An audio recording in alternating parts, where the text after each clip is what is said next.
H-1B visa शुल्क में वृद्धि, ट्रंप के फैसले का विश्लेषण। आज हम H-1B वीसा पर हुए सबसे बड़े बदलाव पर बात करने जा रहे हैं। अमेरिकी राष्ट्रपति डोनाल्ड ट्रंप ने एक घोषणापत्र पर हस्ताक्षर किए हैं, जिसके तहत अब से H-1B वीसा के लिए $1 लाख का वार्षिक शुल्क देना होगा। ये सिर्फ एक शुल्क वृद्धि नहीं है, बल्कि यह अमेरिका की अप्रवासन नीति में एक बड़ा बदलाव है। घोषणापत्र के मुख्य बिंदु। यह नया शुल्क उन कंपनियों पर लागू होगा जो विदेशों से कर्मचारियों को H-1B वीसा पर लाती हैं। ये कदम 21 सितंबर 2025 से प्रभावी होगा। सरकार का कहना है कि इस कदम का उद्देश्य केवल अत्यधिक कुशल और असाधारण विदेशी श्रमिकों को लाना है, ताकि वे अमेरिकी श्रमिकों की जगह न ले सकें। इसके अलावा इस घोषणापत्र में श्रम विभाग डिपार्टमेंट ऑफ लेबर को H-1B श्रमिकों के लिए न्यूनतम वेतन स्तर बढ़ाने का निर्देश भी दिया गया है। इस कदम के पीछे का तर्क और उद्देश्य। ट्रंप प्रशासन का मानना है कि H-1B कार्यक्रम का दुरुपयोग किया जा रहा था और कुछ कंपनियां कम वेतन पर विदेशी श्रमिकों को काम पर रखकर अमेरिकी श्रमिकों को नुकसान पहुंचा रही थी। व्हाइट हाउस के अधिकारियों के अनुसार इस नए शुल्क से उन कंपनियों को हतोत्साहित किया जाएगा जो प्रशिक्षुओं को इस वीसा पर लाती हैं। उनका मानना है कि अब कंपनियां केवल उन्हीं श्रमिकों को प्रायोजित करेगी जो बहुत ही उच्च कुशल और महत्वपूर्ण हैं। यहाँ एक दिलचस्प तथ्य है।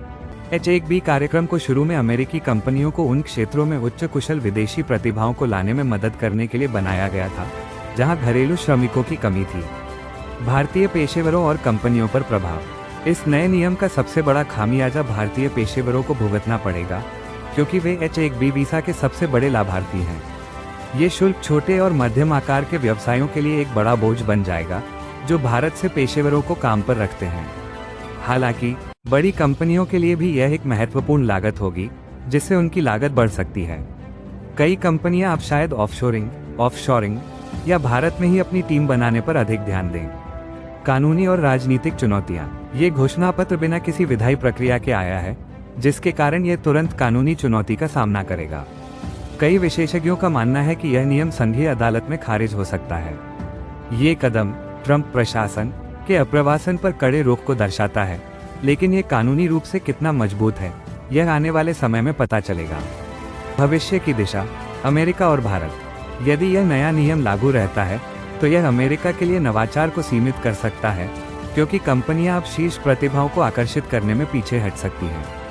वहीं भारत के लिए यह एक अवसर हो सकता है। यदि भारतीय पेशेवर अमेरिका में नौकरी के अवसर खोते हैं, तो वे अपनी विशेषज्ञता को भारत में वापस ला सकते हैं, जिससे भारतीय तकनीकी और स्टार्टअप पारिस्थितिकी तंत्र को बढ़ावा मिल सकता है। हम आपसे जानना चाहेंगे, क्या आपको लगता है कि यह कदम भारतीय अर्थव्यवस्था के लिए अच्छा है? इस तरह की और भी ब्रेकिंग न्यूज और विश्लेषण के लिए कृपया हमारे चैनल को लाइक, सब्सक्राइब और शेयर करें। हिंदी रेपो के साथ जुड़े रहें।